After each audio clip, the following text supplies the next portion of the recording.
Saudi अरब में Medina के पास एक बड़ा सड़क हादसा हुआ है। इस हादसे में करीब 42 भारतीयों की मौत की आशंका जताई जा रही है। हादसे का शिकार हुए लोग भारत से उम्राह करने के लिए सऊदी अरब गए थे। सोमवार रात उम्राह करने गए हाजियों से भरी बस मक्का से मदीना जा रही थी। इस दौरान बस की एक डीजल टैंकर से टक्कर हो गई। हादसा इतना भीषण था कि बस के परखच्चे तक उड़ गए और उसमें आग लग गई। सऊदी अरब में भारतीय महावाणिज्य दूतावास ने एक हेल्पलाइन नंबर जो है वो भी जारी किया है। टोल फ्री जो नंबर है वो कुछ इस प्रकार से है, जैसे कि आपको बताना चाहेंगे 8002440003। तो जो टोल फ्री नंबर है वो ये जारी किया गया है। भारतीय दूतावास ने ये भी कहा है इस नंबर को जारी करते हुए कि 24 घंटे चलने वाला एक कंट्रोल रूम भी बनाया गया है। रिपोर्ट्स की देखिए अगर बात की जाए तो रिपोर्ट्स के मुताबिक हादसे का शिकार सभी 42 लोग भारत के हैदराबाद शहर के रहने वाले थे। रिपोर्ट्स के मुताबिक बस में 43 यात्री सवार थे और सिर्फ एक ही व्यक्ति ही हादसे में बच पाया है। इससे ये पता चलता है कि दुर्घटना कितनी भीषण थी। एकमात्र जीवित बचे व्यक्ति को अस्पताल में भर्ती कराया गया है। यह दुर्घटना भारतीय समय के हिसाब से रात करीब 1:30 बजे मुफरी हाट इलाके में हुई है।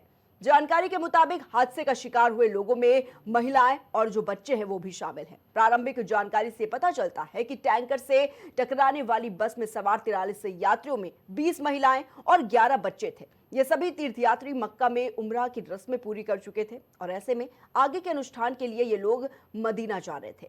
सऊदी अधिकारियों ने अभी भी हालातों की सही संख्या की पुष्टि नहीं की है। हादसे में जीवित बचे शख्स की सेहत की स्थिति की बात की जाए तो जानकारी अभी नहीं दी गई है और बताया यह गया है कि आपातकालीन टीमें राहत कार्यों में लगी हुई हैं। स्थानीय प्रशासन हादसे के बाद अलर्ट मोड पर है। भारतीय दूतावास भी चीजों की जानकारी लेने में जुटा हुआ है। साथ ही बता दें कि हज और उम्रा मंत्रालय और ट्रैवल एजेंसियों ने दुर्घटना की पुष्टि की है। यह हालांकि अगर बात की जाए मरने वालों की तो देखिए संख्या जो है मरने वालों की और दुर्घटना की वजह अभी तक पता नहीं चल पाई। अधिकारी इस बात की जांच कर रहे हैं कि यह हादसा आखिर हुआ कैसे। फिलहाल इस पर कई तरह की अपुष्ट बातें भी सामने आ रही हैं। ड्राइवर को नींद आने समेत कई बारे में इस हादसे के पीछे कही जा रही है। तो वहीं बात की जाए हैदराबाद के सांसद असदुद्दीन ओवैसी ने सऊदी अरब में हुए बस हादसे पर चिंता व्यक्त की है। उन्होंने कहा है कि मक्का से मदीना जा रहे 42 हज यात्रियों की बस में आग लग गई। मैंने रियाद स्थित भारतीय दूतावास के deputy chief of mission Abu Maithon George से बात की है। उन्होंने आश्वासन दिया है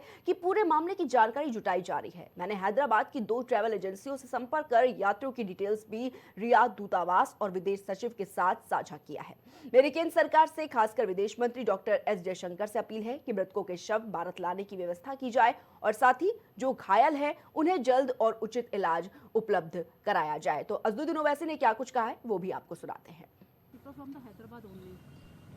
ये मुझे भी खबर अभी मालूम हुई है कि हैदराबाद के 2 ट्रैवल एजेंसी एक fly zone tours and travels और अल मक्का हज एंड उम्रा के 42 हाजी मक्का से मदीना जा रहे थे बस में और बस को आग लगने से मालूम हुआ कि सिर्फ एक शख्स की जान बची है। कंफर्म नहीं है, ये बात कह रहे हैं कि पूरों का इंतकाल हो गया। तो मैंने इंडियन एम्बेसी रियाद में जो DCM है अबू मैथन जॉर्ज साहब से मेरी बात हुई और उन्होंने मुझसे कहा कि कौंसल जनरल जिद्दा भी और वो ख़ुद इस पर मालूमात हासिल कर रहे हैं और जो भी ज़रूरी कार्रवाई करना है वो करेंगे। और साथ ही साथ मैंने इन तमाम उम्रा पैसेंजर्स के दोनों ट्रैवल एजेंसी से वीज़ा डिटेल्स लेकर कौंसल जनरल ऑफ इंडिया जिद्दा को और DCM इंडियन एम्बेसी रियाद को और साथ ही साथ फॉरेन सेक्रेटरी को मैंने ईमेल किया है।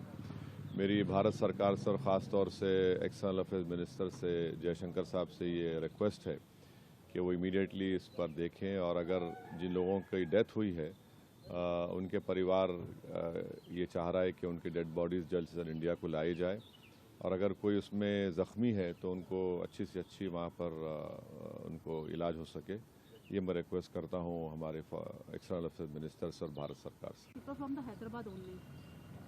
ये मुझे भी खबर अभी मालूम हुई है कि हैदराबाद के 2 ट्रैवल एजेंसी एक फ्लाई जोन